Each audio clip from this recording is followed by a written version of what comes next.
Layoffs are starting to pile up across the US economy. In just the last few months, we have seen major layoff announcements from companies like Microsoft, Meta, Stripe, PayPal, Tesla, and more. Real estate company Redfin announced that they were shutting down their home flipping business and cutting 13% of their workforce amid weakness in the housing market. Trucking giant C.H. Robinson recently laid off 650 employees after reporting weak third quarter earnings results. And the CEO of C.H. Robinson said that he did not forecast truckload demand declining as rapidly as it did. So, why are all of these layoffs starting to pile up all of a sudden? Just a few months ago, the major economic stories were about worker shortages, specifically truckers. And now we are seeing major companies announce sizable layoffs across all industries, from technology to housing to transportation. Almost 3 months ago, I made a video on the jobs market that predicted that the labor market was going to weaken massively in the coming 3 to 6 months based on my leading indicator of employment. In this video, I'm going to show you why layoffs are starting now and why they're likely going to get worse. And at the end of this video, I will reveal what my leading indicator of employment looks like today compared to the last video in September. To understand why layoffs are starting now, we have to understand the predictable sequence of the economy. Employment is what we call a lagging economic indicator, which means that it moves very late in the economic cycle.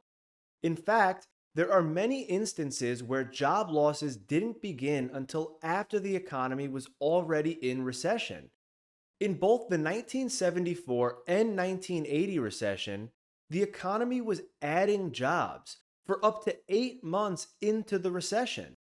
So, to get an idea of where employment is going or where the lagging indicators of the economy are going, we need to focus our attention on what are called leading economic indicators. Leading economic indicators, as the name suggests, are things that happen way before the economy falls into recession, not months after the recession already started, like employment. When the Federal Reserve makes a big shift in monetary policy, that is the very first signal that things in the economy will change about a year or so later. It is often said that monetary policy has long and variable lags. So late in 2021, the Federal Reserve started to announce a big change was coming. The Fed was going to move from very easy monetary policy, including low interest rates and quantitative easing, or QE, to tight monetary policy, including much higher interest rates.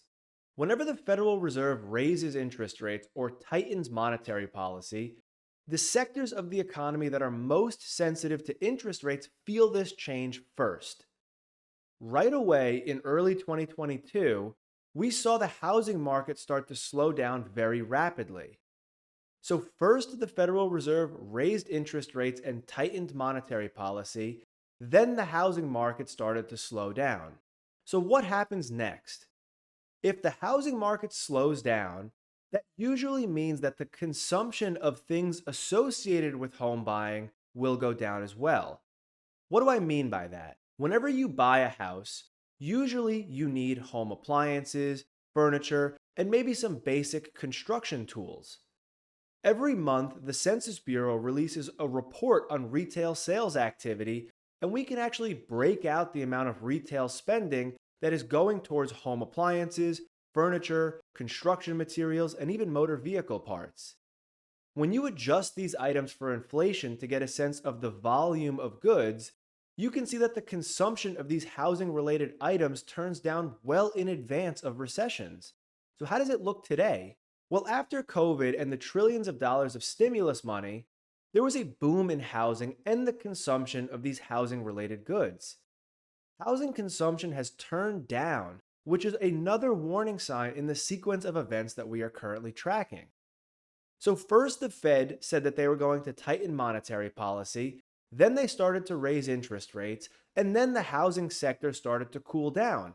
And now we are seeing the consumption of housing related goods start to decline. So, what's next? So, if the slowdown in the housing market spreads into the bulky, durable goods like home appliances, That puts downward pressure on the transportation industry or the industries that move these manufactured goods around the world. This is why the comments on the downturn in the trucking market from the CEO of C.H. Robinson are very important in terms of the sequence of economic events that we are tracking. So, after a very sharp and sustained slowdown in the housing market, followed by weakness in retail sales of housing related goods, and then confirmation of that downturn by trucking companies, you have a very solid and reliable sequence of events that spells trouble for the broader economy and the more lagging indicators like employment.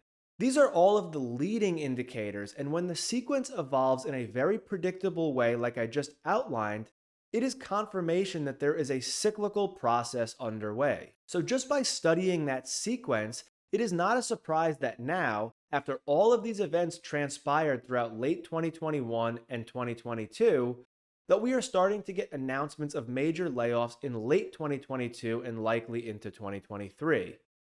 Again, first the Fed tightens monetary policy, then interest rates go up, then the housing market starts to slow down, and the consumption of housing related goods turns down. Since the volume of goods moving throughout the economy starts to decline, there is less demand for trucking and all forms of transportation. And then layoffs begin, and this is where we sit at the end of 2022. In the last video I did on the labor market, I showed my leading indicator of employment, which is composed of 5 individual indicators like the amount of weekly hours worked and the amount of overtime hours worked. The leading index of employment had fallen to a growth rate of just 0.4%, a massive decline from earlier in 2021. The decline in the growth rate of this index, coupled with the sequence of events I just outlined, made a very strong and convincing case for a worsening labor market around the end of the year. A few months later, about to move into 2023, and now we are seeing major layoff announcements from companies from all sectors of the economy. Today, the leading index of employment has declined even further and has actually slipped into negative territory.